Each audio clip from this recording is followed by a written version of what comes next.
Good morning, everyone. I'm glad we've got both men and women in the audience. That's nice. I'm very pleased to introduce Selena Rezvani, who's our guest speaker today.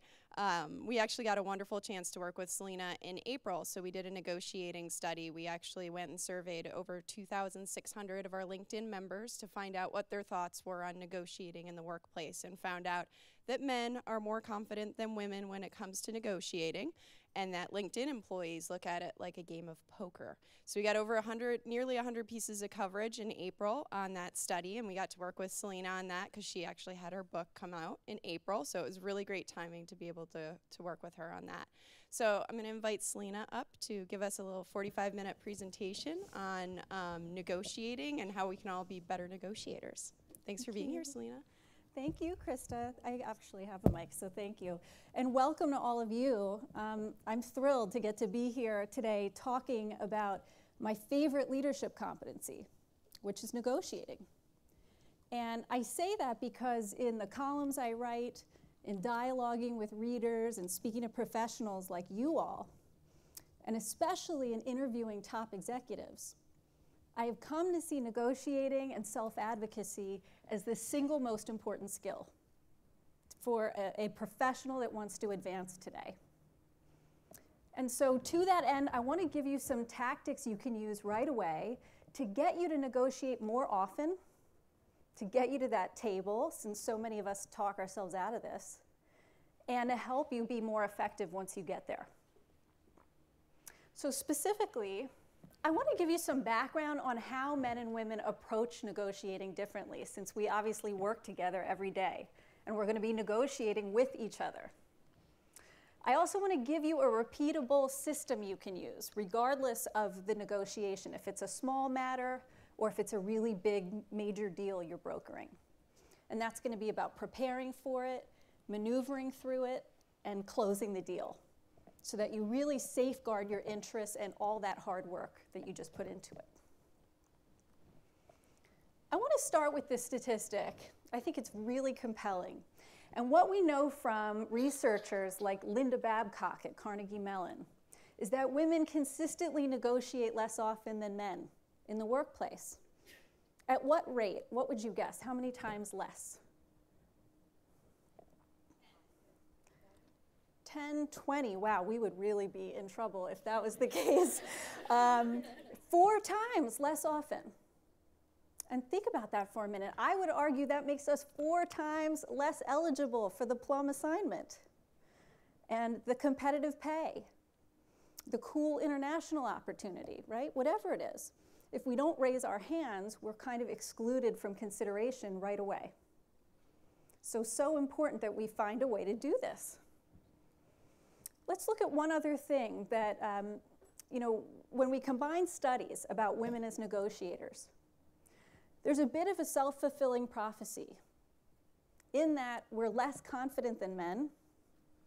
We set lower targets, so is it any wonder that we're less satisfied with the outcomes that we get, right? We're not as pleased with the results. On the flip side of that, women bring so many skills and strengths to negotiating that translate to an advantage. Women tend to be very consultative, right? They take an approach that's you and I versus the problem, not you versus me. More of a win-win approach. We can both gain from this. And something really fascinating is that women tend to be more aggressive and effective when they're negotiating on someone else's behalf. Any ideas about that? Why? How could that be?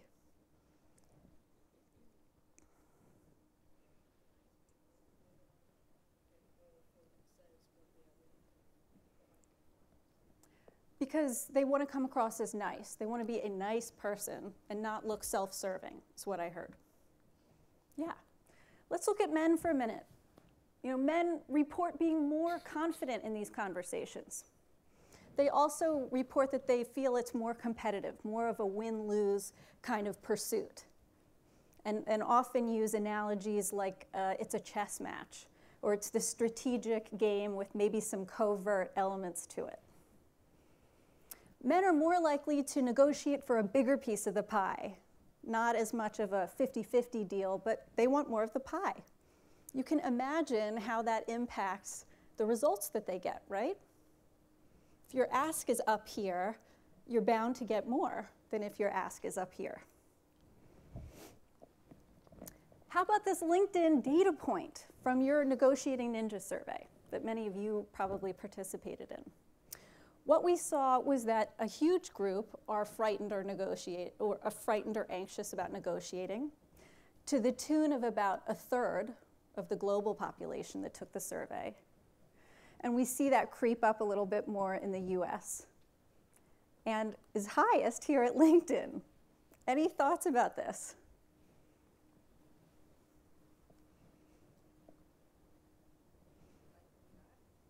Say that again? Okay, you're satisfied.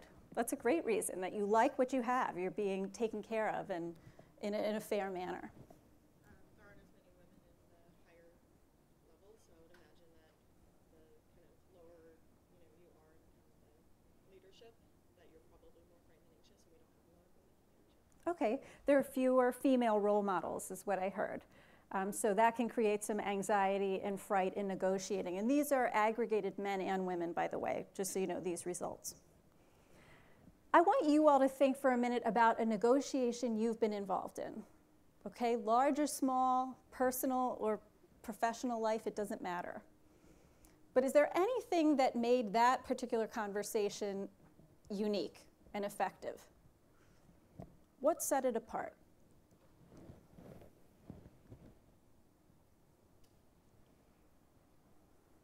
Yeah. Being prepared.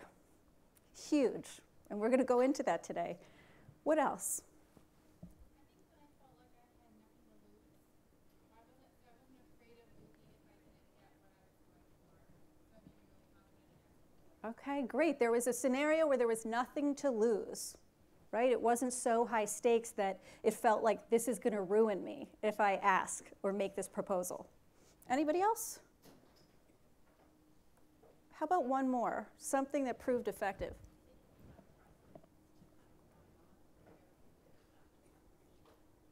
Yeah, if I heard you right, you said if there's a precedent that you can rely on. If it's happened somewhere else, you can use that as evidence that this is why you should let me do it. Because look, it's worked well here. A success story. Great.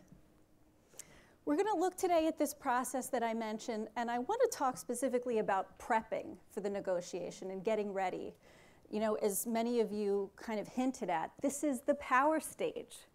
This is where so much of your power lies in a negotiation. You want to be the smartest person in the room when it comes to the case you're building. And a great place to start, it might sound kind of simplistic, is to write out your request, your proposal. And really clarify your own thinking.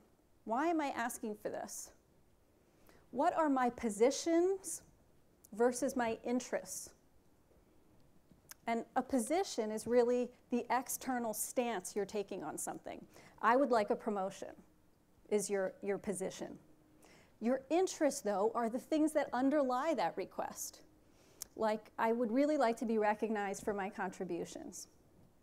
I'm kind of getting bored and I feel under-challenged, and I want more responsibility. When you can separate for yourself those two things, you're much more likely to get what you want, because you're not coming in with one narrow stance. Give me this and that's what success will be. Instead, you're saying there's multiple things that could satisfy my interests. Let me think about what those are and come in with more than one idea. Anyone heard of a BATNA? What does it stand for? Best alternative to a negotiated agreement? Yes, best alternative to a negotiated agreement. Essentially your plan B. What am I going to do if this doesn't work out? If I make this request for whatever it is and it's denied? In your careers, you'll probably have a really great BATNA at times. You might be asking for a promotion and have 3 headhunters calling you with very attractive jobs. That's a fantastic plan B right there.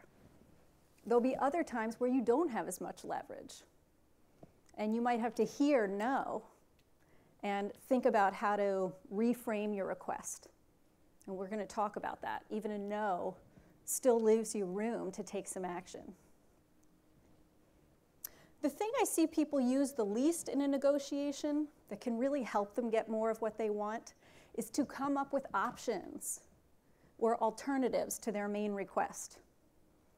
So let's take a quick look at what I mean by this. If your first choice is a raise, you feel that you've done the research, you really know your stuff, and for whatever reason you're undercompensated, you might have this first choice request of a 10% raise. But what about coming up with some other options that would still satisfy you? Let's say a smaller bump up in money and vacation time, which is especially important to you. How about yet another option of a smaller bump up, some vacation time, and the training course you've had your eye on, having the company cover that? Now, you don't show the person all of these options at once, right? You don't need to do that because oftentimes you'll get your first choice. You'll get A. Someone will say, all right. They might even best your request and exceed what you ask for. In which case, forget about option B and C. But this is a great way to come into a negotiation and to elongate the conversation. You know, instead of hearing no and slinking away, you're saying, well, how about? What would you think about this kind of arrangement? You know, what would be the thinking behind, you know, going into, you know, a training course instead of just talking about money? So small investment of your time to come up with this list, but it has a big impact in your negotiation when you're at the table. When you all look at some of the personality types, the really analytical person, the person that gives you no information either in their words or their body language, the devil's advocate that pushes on every point you make, or the authority figure, who is it hardest for you to negotiate with? Who's the most difficult? The withholder. Anyone else? Are these all easy people to negotiate with? Yeah, the authority figure is a very difficult one because people often put that person on a pedestal and put themselves down here. And no wonder it's intimidating to negotiate when you don't see the person in an equal, peer-to-peer kind of way, which is what I advocate, even if it's your boss. And I ask you this question because there are going to be people that push your buttons so much in negotiations, who you detest at times negotiating with. There are going to be people you love, probably in your personal life, who you negotiate with. Every shade of the rainbow. The point is that you not take the same tactic with each of them, that you really tailor your approach to the counterpart at hand. And I want to give you some of the considerations you can use as you think about who is my counterpart. You know, how do they tick? If somebody's known as being a bulldozer, if your experience with them have been that they're kind of dominant, you might consider going in being very unyielding and firm. You know, this is a person who I can't give an inch with. I have to stick to my guns. That's very different than the colleague you've known for 15 years who you're negotiating a contract with and who you trust. With that person, you might say, okay, I can be flexible in this negotiation. I can be a little more improvisational. I really trust the relationship here. Same thing with quantitative versus a more anecdotal or qualitative approach. Thinking, what is going to persuade this person? You know, what have they said yes to in the past? What moves them to action? There was one woman I was speaking to recently who had to do this with her boss, and she said, you know, the people in my department are willing to do the timekeeping system you've implemented, which is essentially clocking in and out. But I want you to know they feel watched. They don't really feel trusted and like adults. If you're making that kind of case, humanize the situation. It doesn't have to be all data and rationale. You know, you want to bring some humanity and some emotion to that kind of thing and paint a picture. In her case, it worked. Similarly, we looked at some of the options that you can come up with in a negotiation. Usually there's more optionality than we think. Usually there's more than one right outcome. And yet it's pretty easy to walk in saying, there's one way to do this, and there's one kind of right way to get what I want. Psychology is so important in a negotiation because usually in a training course, when we hear about this, it's about outwitting our counterpart. But what about us? Walking into a negotiation, you should know how you're feeling. If you don't, and if you're not the master of your own psychology, it's going to have a way, I promise, of leaking out. Whether you feel defeated, optimistic, angry, excited, whatever it may be, you want to kind of get yourself purposely in the right mental space. And I love the tactic of role-playing for this. I have personally benefited greatly from this very small investment of time. But get a peer, talk to a friend, someone you trust, and say, role-play this with me. Be neutral the first time, and be more difficult on me. Poke holes in my argument the second time. Push back. It's amazing what that can do to help you be unflappable on game day in the conversation. Because you face some of that pushback and you know how to come back and defend your position. And of course, I think it's so important to think through the obvious counter-arguments to what you're asking for, right? I like to preempt them in the conversation, to say to somebody, you might be wondering if, rather than letting them bring it up. Be proactive. Say you might be wondering if. Well, let me tell you how we're going to counter that with my proposal. This is such a compelling data point. This is from the LinkedIn Negotiating Ninja survey. And there's something to be said about analogies. And we wanted to get to, in this question, what do people most often liken the act of negotiating to? Is it a poker match, a dance, a tennis game, or a bullfight? And you can see the responses here at LinkedIn. A poker match was most oftenly chosen, followed by a dance. Which one do you think men chose most often in the survey? What was that? Poker. Poker, yes. And women? A dance. Let's think about that for a minute. You think about a poker match and a tennis game, and what do they have in common? Competitive and win-lose, right? It's very clear if you are the loser or the winner at the end. A dance, how about that? That's very different, isn't it? It's cooperative. It is interdependent. Two people who are both needed to complete the task and for it to really work well. And then the very extreme bullfight and bull match analogy, which is deadly. In really a terrible way, the last way you want to think about negotiation. There's so many reasons, a tough economy, a tough job market, that people hesitate to negotiate. On top of it, you don't want to walk around with a mental image like this, that it's going to be bloody and deadly for somebody. There are, hard data points that you're going to need to prepare in the proposals you make. And some of them might be traditional kinds of analytical data. Here's the ROI for what I'm proposing. Here's the costs, here's the potential.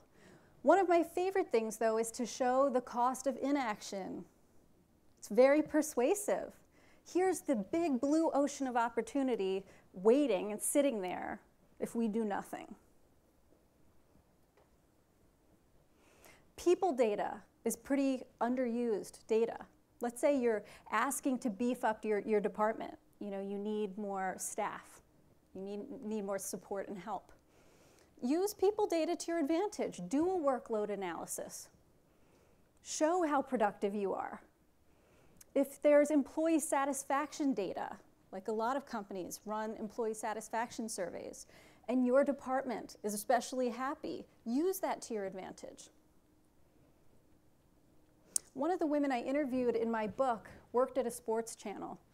And believe it or not, she worked there at a time where sports scores were not shown on television. And the thinking was that you won't tune in and you won't stay tuned in if we show you the score all along. So they would only show it at the end. And she really felt that this was crazy and she wanted to advocate for it. Well, she pushed and pushed, she got nowhere, and she finally said, let me survey our customers.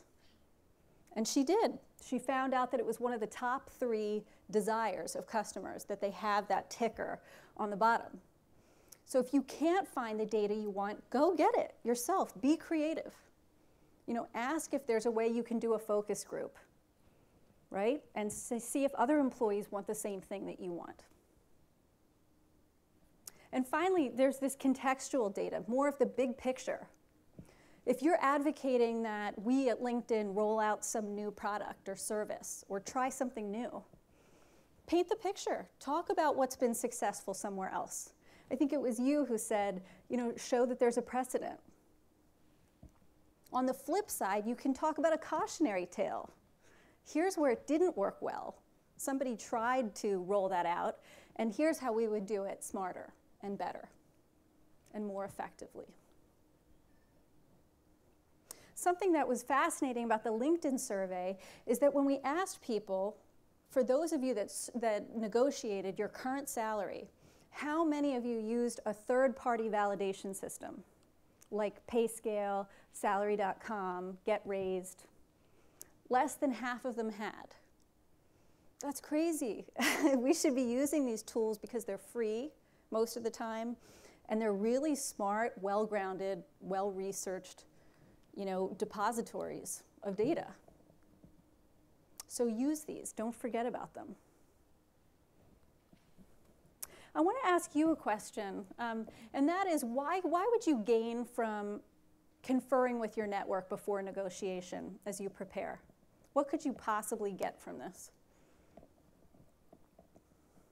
A neutral perspective. A new perspective? Okay, yeah. So you might get some good input into your request. Validation. Affirmation that you should be doing it in the first place. What else? What else could you ask these folks?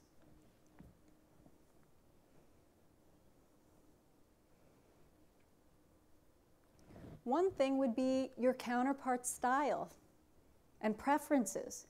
They probably know your counterpart much of the time better than you do. Or maybe they've negotiated a contract with that vendor before and they know what's important to them and where they're willing to give a little. So you can certainly find that out. If they, I showed you some of the styles before, someone who's highly analytical, well, you would want to know that, right, before a negotiation. They can supply you with this. Something else your network does for you, this is from the LinkedIn survey, is those people that were really LinkedIn who used the site often were much more confident when they got to the negotiating table. And this is really endless in terms of what your network can do for you.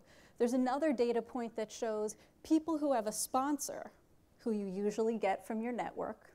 This is like a mentor on steroids, someone who's really a strong advocate for you, are 30% more likely to ask for a stretch assignment, to negotiate, and to ask for more money.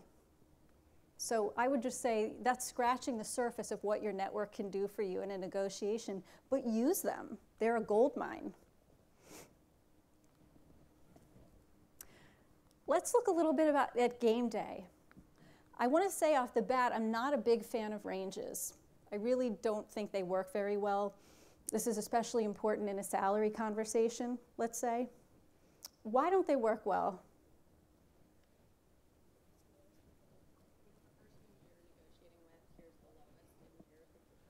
You said it exactly. The person you're negotiating with, here's the lowest number. Much better to anchor your request in the highest number you can possibly defend and justify, right? Then at least you have some room to move down and negotiate downward if you must. Okay, so that's the perfect tension there, is the highest number you can rationally defend. You might also think about with certain people the turf, the logistics of the negotiation.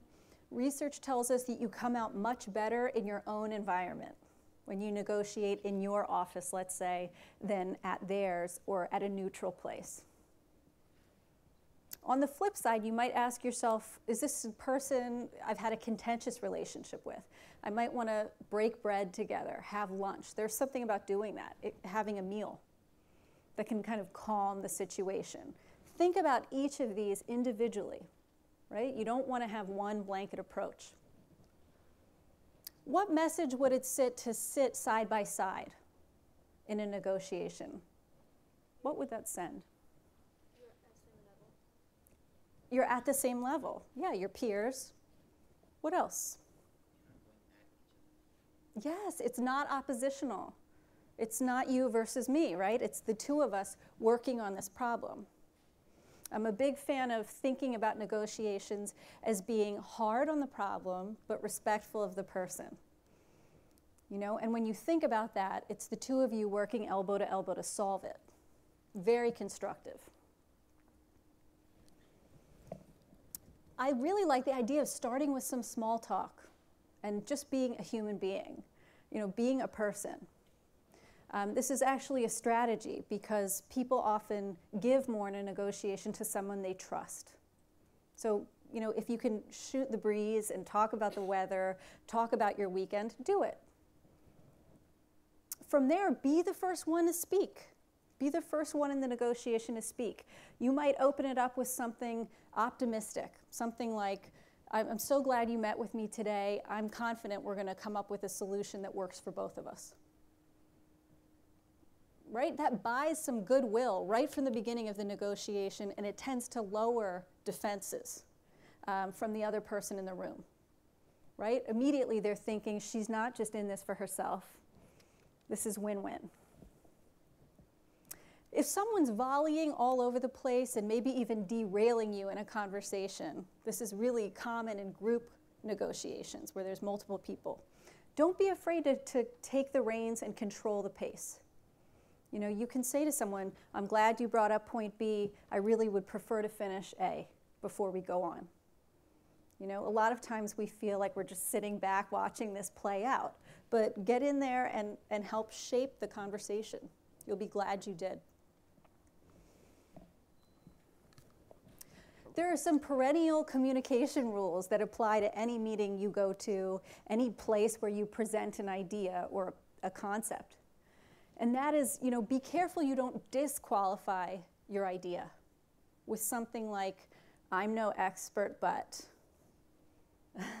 Or a lot of times after a negotiation, someone will say, right after they make their request, but I know it's been a hard year for the company. Right? And all these things just lessen the impact of what we're asking for and send the message that our idea is kind of half-baked. That's the last thing we want to convey. Same thing with keeping a nice, consistent tone in your voice. We're going to talk about eye contact and some of the body language, but it's so important when you're negotiating and you're making a request to keep that strong kind of voice, like you stand behind what you're asking for. Same with your eye contact. I'm also a big fan of grounding your argument in facts and data. Why? Because it's hard to refute. However, when you start things with I think, I feel, I deserve, I believe, it's very easy to refute. It's very easy for someone to say, that's your subjective opinion, that you deserve such and such. No, instead, when you're making your case, talk about things that people can't push back on. You know, our experience as a company has shown. The statistics say, my experience doing this for 15 years has been. You know, even experience can be used. It sounds subjective, but it's hard to push back on. That's the scaffolding of your request. I want to talk about my favorite tactic you can use when you are maneuvering through that conversation, and it's to use silence strategically. What does silence do? What do you think it does in a negotiation? Yeah. Encourages the other person to talk. Yes, especially in this country, we like to fill in the gaps, and it's not always comfortable to sit with silence for too long. Anything else you think it does besides prompting the other person to talk? Builds tension. Yeah, it builds some tension, yes. Another thing it can do is it levels the power between the two people. And this is no more important than at 2 points in your negotiation. When you make a request that you sit silently for up to 7 seconds after that, not buffering it, not adding more words, and right after you hear your answer, that you sit silently, that you make eye contact, and you hear that answer. You know, you really can find yourself in a very safe place when you're being silent. You're not agreeing to something you're going to regret. You know, you're not over-promising. You can give yourself a minute to collect your thoughts and say, what should be my next move? I want to give you a quick example of this. One woman, Mia, sat down with her manager at performance review time.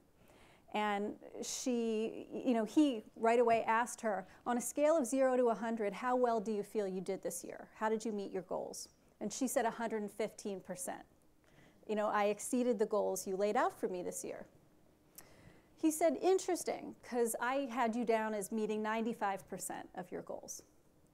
Well, she had just learned this skill in business school of using silence, and she decided to use it then.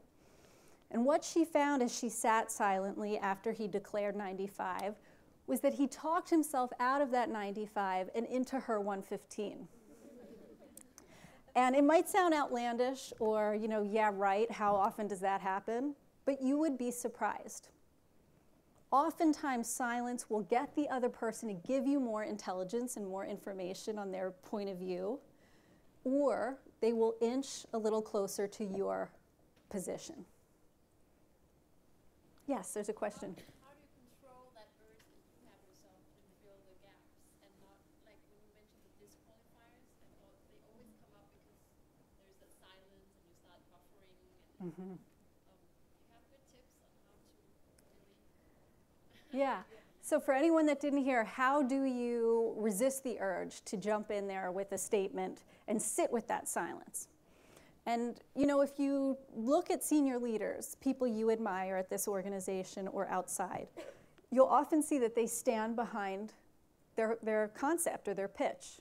They don't backtrack and, you know, backpedal.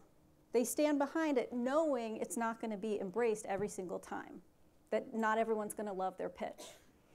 And I think that's part of it, is sitting with what you astutely said is the tension of silence. Of knowing my idea could flop today or it could totally kill and do well. And I think practice helps. Practice it with somebody you trust who it's kind of easier for you to be quiet with. And you'll find it's not so difficult the day of. This is harder, by the way, to do with authority figures than it is with a peer. You know, so that's a time in particular you'd want to practice it ahead of time. And in your role play that I encouraged you to do, why not practice it then? You know, using silence here and there. Anyone ever used this, by the way, with any success? Yeah, you might not have known it. Yes. did it accidentally, right? So I was talking to somebody about a temporary position and she offered me $30 an hour. I was just worried about $30 an hour and I just thought, $30 an hour. And she went, That's great, yeah. So without knowing it, she was able to use silence in just in a moment of thinking and gathering your thoughts. The person kept making the offer higher and higher and higher. Really more commonplace than you might realize. I want to talk a little bit about nonverbals. What do you think smiling and nodding convey in a negotiation? Agreement. I like what I'm hearing. I like these terms. So be careful with that, because sometimes that's not what we mean, right? Sometimes it's just, I'm with you, I'm listening, I'm nodding because I'm hearing you. A better default is a nice neutral face not severe, but not overly agreeable either. How about broken eye contact?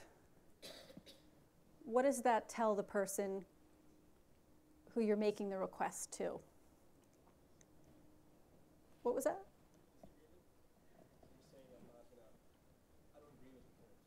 Mm-hmm. Disagreement, I don't like the terms, maybe disapproval of what you're hearing. Or even that they're just thinking about it. Okay, so that you're thinking about it. You're looking away kind of to collect your thoughts. That you're afraid. It could definitely convey that I'm afraid, I'm nervous, I'm not even sure if I stand behind this offer, or this request, rather. You know, maybe I'm not sold on it. So important that you get yourself in that mental space where you do stand behind it. It's grounded. There's evidence as to why you should be asking for what you're asking. We know from the Harvard Negotiation Project that your outlook going in impacts the results more than you think, whatever that outlook is. So get yourself there. Get yourself in that confident place. An open torso, along with that neutral face, is a good default. I'm open to your ideas. I'm being honest. There's a question in the back. Yes?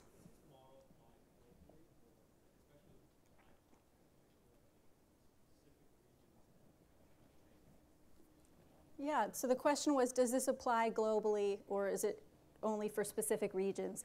And I would say it varies greatly globally. So this is more US focused, for sure, and a good question.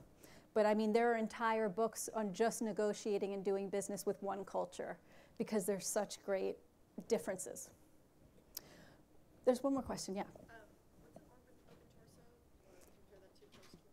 Well, I say open torso because if you've ever been in a group meeting or a group negotiation where people are having side conversations, it can be maddening, right? And so frustrating. And oftentimes you think, are they talking about me? Are they, you know, what are they talking about? So that open torso of I'm listening to everyone, I'm inclusive with my eye contact and my attention. I'm not just talking to the most senior person in the room, which can happen, but I'm listening and engaging all of you. That's why it's important. Is open torso a particular posture you hold, or cross your arm or not cross your arm? What's the Yeah. How do you show that? Huh? And how do you define it? Yeah. How do you?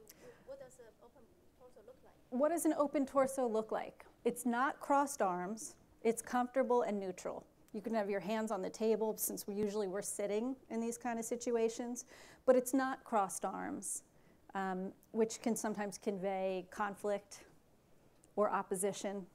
It's just neutral, casual, somewhat relaxed body language.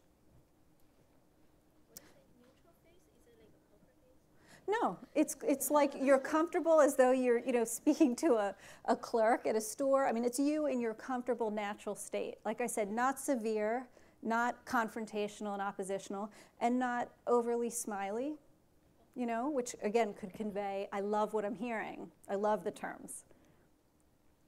When we look at some body language research, we can find out consistently that if there's a conflict between your words and your body, which one do people listen to? Always your body. So there is no such thing as perfect body language. Don't even strive for it. But you want to make sure that your body language is supporting your message, not distracting and taking away from it like crazy.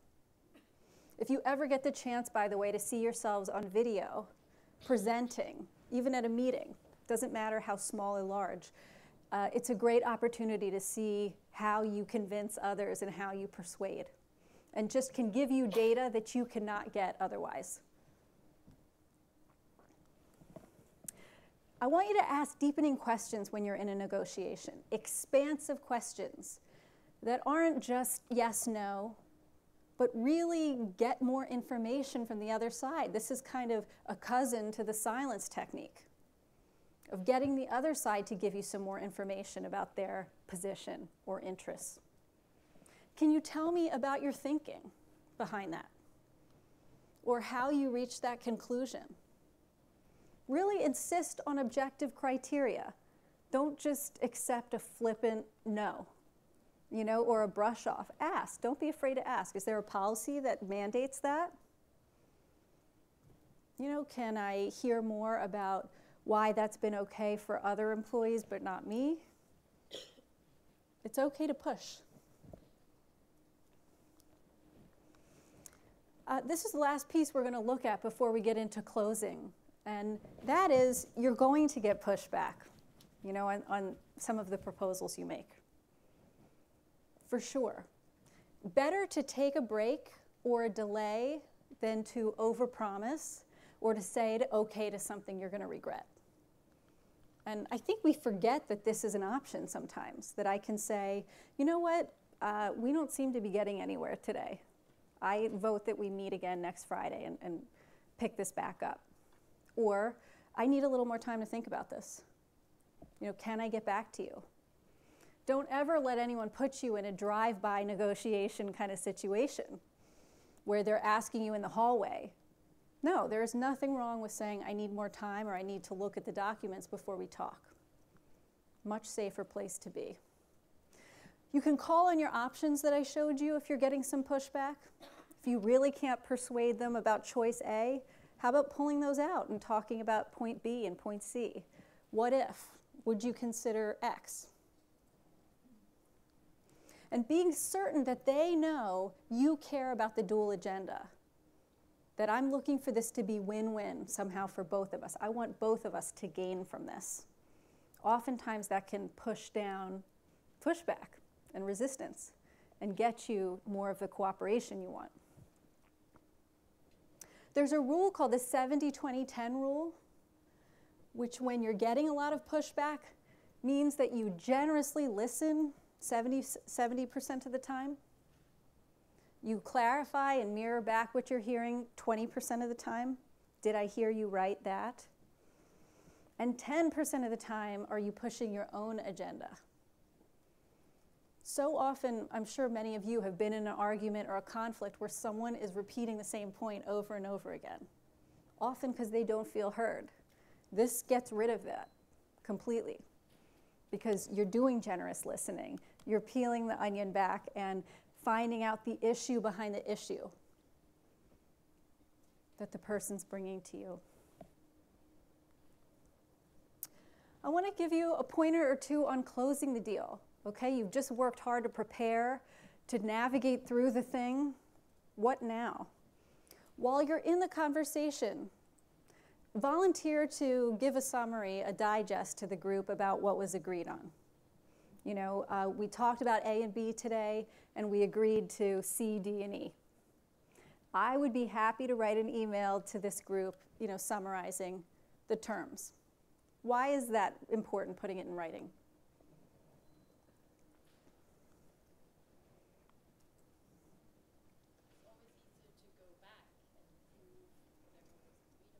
Yes, it's always. Sometimes people have short memories, and you have something verifiable when it's in writing. This is also nice if the person altogether leaves the company, right? That you have some proof and evidence so that all that hard work you did doesn't just go poof, but that you have some record of it.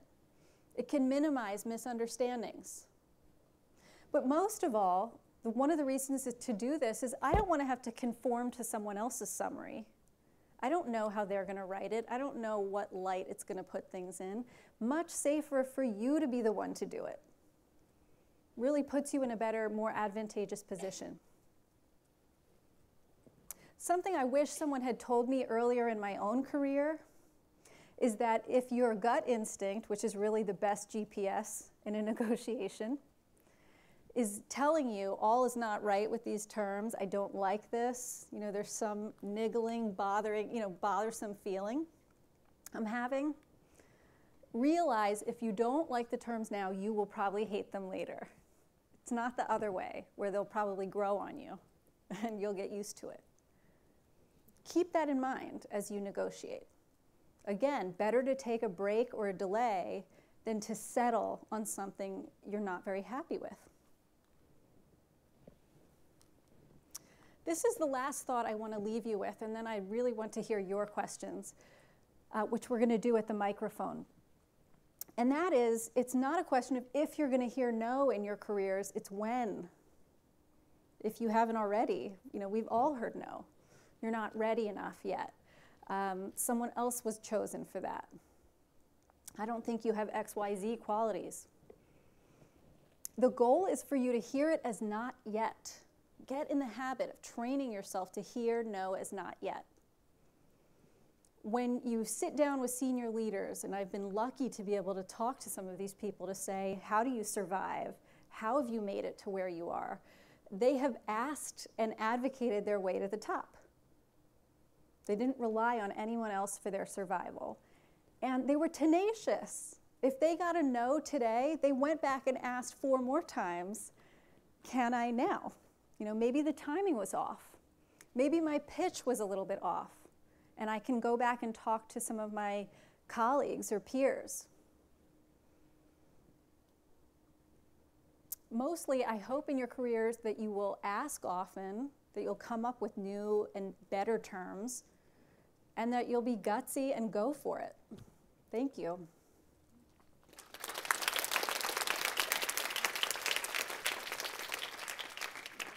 Any questions or observations, please bring them to the microphone. Yes?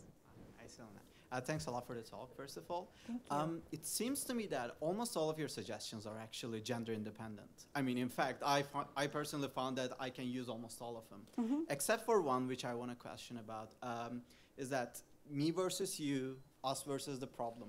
To me, it seems a lot like me versus you is a poker game or a tennis match where us versus the problem is a dance.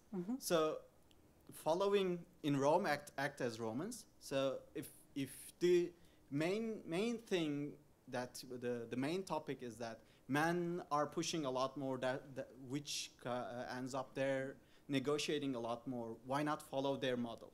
If you think that in definition of success, men are more successful in terms of negotiating, why not go with their model of like me versus you, yes or no, binary answer, rather than you suggest women what they're already doing, which is a dance. I mean, this is just my personal observation. I might be wrong.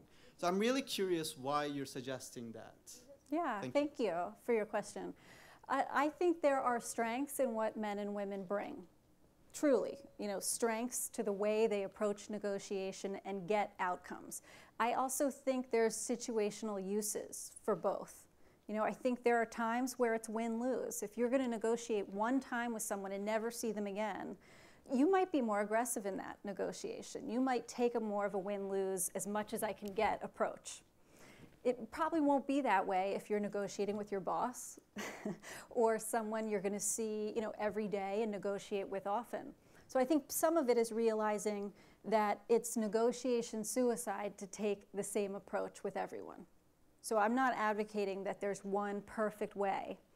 You know, I think take it to a large level and apply what works in that situation. You know, what Mideast negotiations may not lend themselves to a very masculine win-lose approach, right? It needs to be more of a win-win approach. Take another situation and you can use that masculine model. So I think there's value to each, and I'm glad if you got something. I've tried to make this talk, by the way, more gender inclusive, not just about tips for women. So, yes. You mentioned the importance of having a sponsor, which you described as like having a mentor on steroids. How do you suggest we go about finding a sponsor or turning a mentor into a sponsor? Yeah, that's a great question. For anyone that doesn't know, a mentor and sponsor are different in that a mentor is usually a friendly guide, a coach, right, a teacher, whereas a sponsor is an advocate. They will pound the table for your advancement. They will go to bat for you. They might do things like bringing you to a very important meeting or nominating you to run the big project. They're very action-oriented.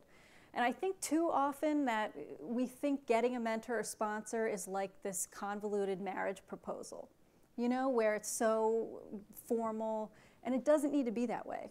I think most sponsors will take on a person they have natural chemistry with, who they like, and have some interest. Usually the protege of a sponsor is a superstar, because there's something in it for the sponsor, You know, they get kudos and accolades when their protege does well. So I'd say find somebody you naturally admire. You know, it shouldn't just be for gain. It should be someone whose style you like, and make it very simple. You know, I love the way you handle opposition in meetings and resistance, and I'd love to take you to lunch and learn how you've honed that skill. You know, often a request like that, someone will be flattered and happy to talk career and skill building with you, and it grows from there.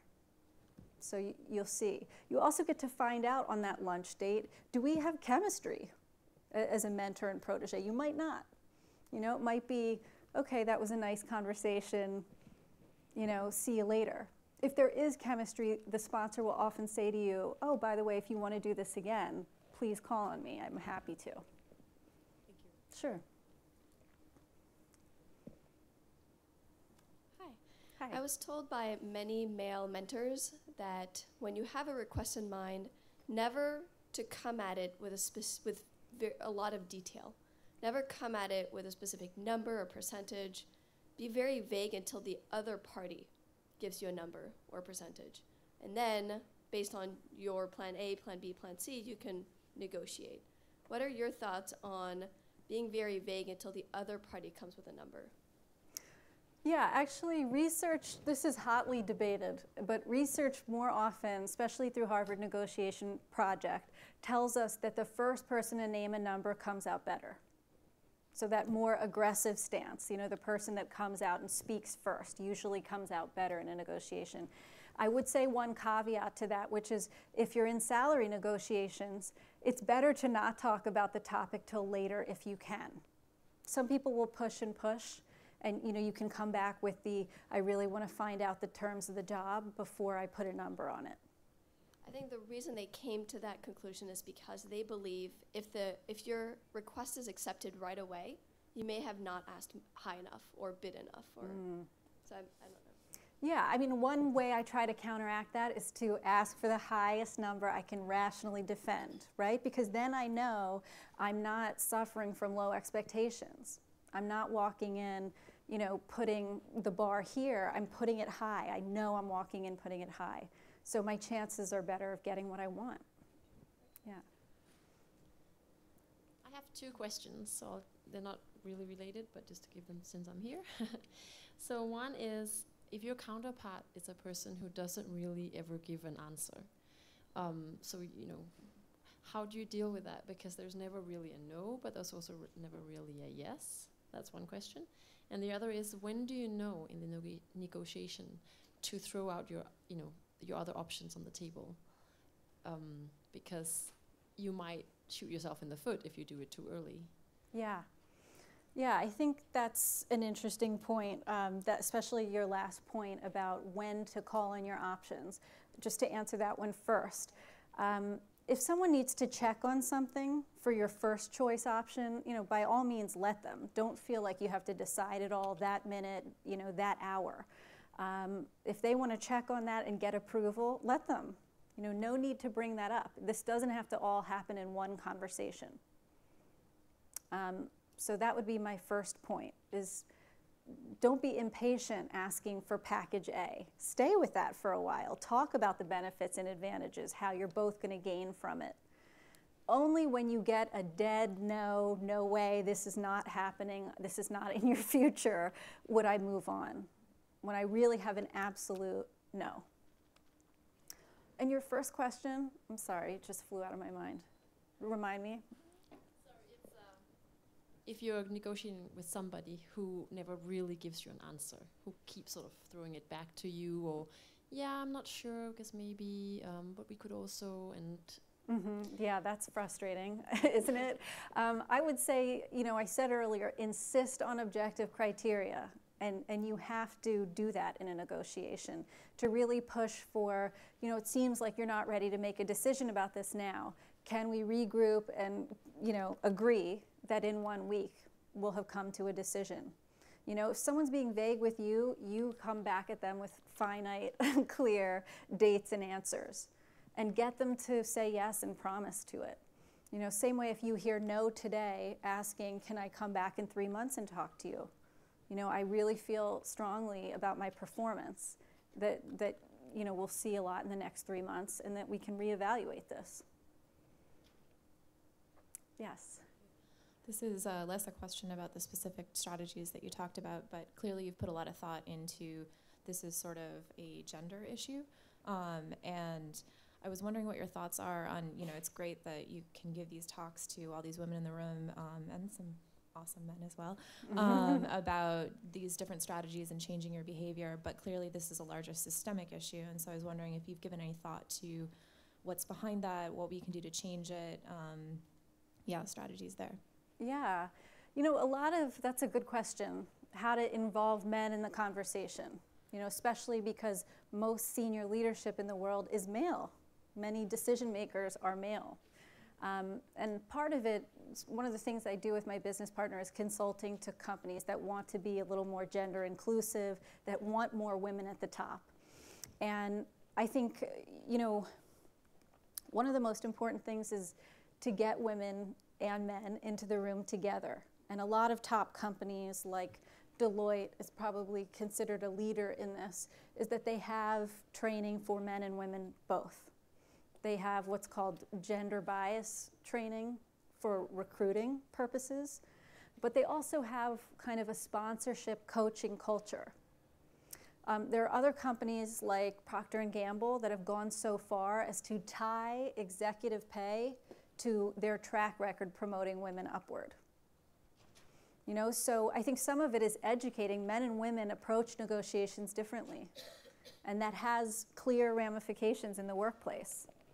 You know, there was a study done that I think is really fascinating, and it was a large tech company.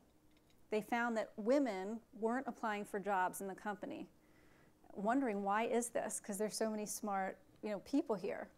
And what they found in a survey was that men said, I need 60% of the qualifications to go for the job, and women said, I need 100%. And I think that's part of it. You know, what constitutes ready? You know, what constitutes me being able to come to the negotiating table and ask for something? And I think between men and women, that's very different and would serve leaders to know the difference.